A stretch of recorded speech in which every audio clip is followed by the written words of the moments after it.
demo 27 Agustus di depan DPR RI menjadi sorotan. Puan Maharani menyatakan DPR siap menerima aspirasi masyarakat, termasuk tuntutan pengesahan RUU perampasan aset dan hukuman berat bagi koruptor. Namun, Puan mengingatkan agar aksi berlangsung tertib dan tanpa kericuhan. Akankah aspirasi massa mendapat respons langsung dari DPR? Pemirsa, Indonesia dan Jerman terus memperkuat hubungan ekonomi melalui pengembangan kerjasama di sejumlah sektor strategis. Menko Perekonomian menjelaskan upaya memperkuat investasi dari Jerman didorong mulai dari investasi energi terbarukan, semikonduktor hingga pendidikan vokasi. Dalam pertemuan tertutup antara delegasi pemerintah Jerman dengan Menko Perekonomian Airlangga Hartarto, Indonesia mendorong sejumlah proyek potensial di sektor energi terbarukan serta penguatan rantai nilai industri semikonduktor untuk menjadi tujuan investasi Jerman ke depannya. Selain itu, kerjasama pendidikan vokasi turut menjadi perhatian dikarenakan Jerman dinilai memiliki keunggulan dalam pengembangan pendidikan berbasis keterampilan. Seperti diketahui, Jerman merupakan salah satu mitra penting Indonesia dan telah banyak berkontribusi dalam pertumbuhan ekonomi dengan lebih dari 250 perusahaan asal Jerman telah menjalankan bisnis serta beroperasi di Indonesia dengan total investasi kumulatif sepanjang 2021 hingga 2026 mencapai 1,23 miliar dolar Amerika. Hampir 4 billion US dollar, dan tadi disampaikan kepada Menteri Commerce bahwa kita akan ada rapat untuk terus bagaimana kita bisa meningkatkan proyek-proyek green energy ini untuk bisa mendapatkan akses pembiayaan termasuk juga dari KfW. Dan kalau kita ketahui bahwa Jerman mempunyai keunggulan di bidang riset terapan, precision manufacturing, standar industri, dan inilah yang kita ingin kerjasamakan dalam pertemuan-pertemuan berikutnya. Sementara itu, Menteri Federal untuk Kerjasama Ekonomi dan Pembangunan Jerman, Rim Alabali Radovan, menegaskan komitmen negaranya untuk memperkuat kerjasama ekonomi dan pembangunan dengan Indonesia. Menurutnya, pelaku usaha Jerman memiliki peluang besar untuk berkontribusi dalam pembangunan berkelanjutan di Indonesia. A long-standing trustful cooperation, especially in the development cooperation, and I'm looking to strengthen our cooperation in the economic sector and also development. So we talked about how we can strengthen German businesses being part of sustainable development in Indonesia, especially in the field of renewable energy.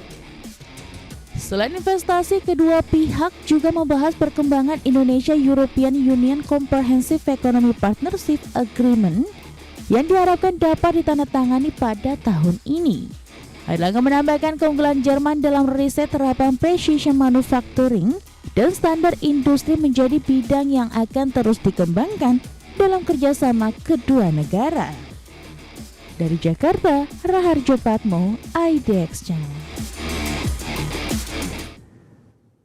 Selanjutnya, pemirsa, Menteri Energi dan Sumber Daya Mineral Bahlil Lahadalia mendorong semua pemangku kepentingan untuk mempercepat pembangunan pembangkit panas bumi atau PLTP, di mana potensi energi berbasis panas bumi atau geothermal di Indonesia cukup besar.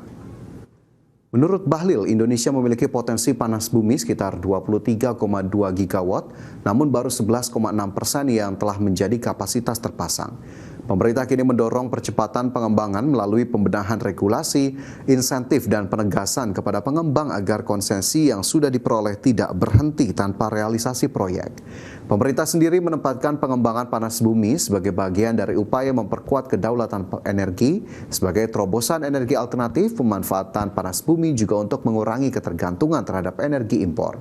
Sementara itu, berdasarkan data Kementerian SDM, total potensi panas bumi nasional mencapai 23.202,77 megawatt. Sedangkan kapasitas terpasang 2.776,39 megawatt. Sekitar 88,4% potensi tersebut masih belum tergarap.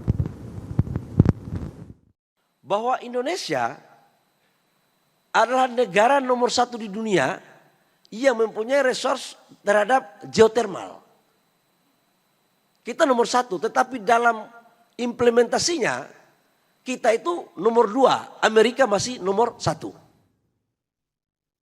Akselerasi pengembangan energi panas bumi di Indonesia terus dimaksimalkan. Langkah strategis dilakukan untuk mendukung target peningkatan kapasitas pembangkit, sekaligus memperkuat kemandirian dan kedaulatan energi nasional berbasis geotermal.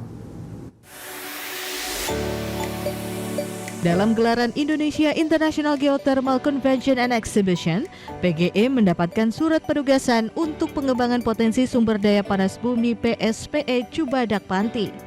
Penugasan ini menjadi salah satu langkah untuk mempercepat pengembangan potensi geotermal Indonesia yang mencapai sekitar 24 gigawatt. Sejumlah proyek juga terus dikembangkan, diantaranya Kogen 30 megawatt di Ulu Belu, 15 megawatt di Lahendong, serta akselerasi proyek Lumut Balai 3 dan 4. Pengembangan panas bumi dinilai strategis untuk mengurangi ketergantungan Indonesia terhadap energi impor. Terlebih, Indonesia memiliki sekitar 40% potensi panas bumi dunia.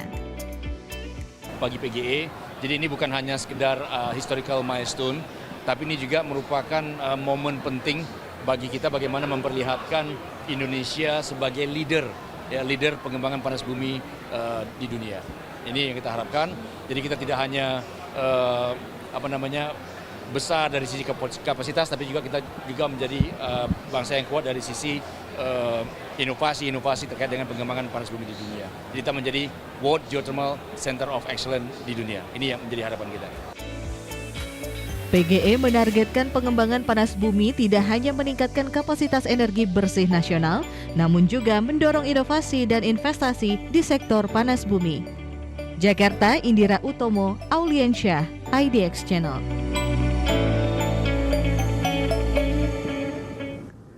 Pemirsa, Menko Infrastruktur dan Pembangunan Kewilayahan Agus Harimurti Yudhoyono menggandeng Ombudsman Republik Indonesia untuk mengawasi tata kelola administrasi pemerintahan dan pelayanan publik, khususnya sektor infrastruktur.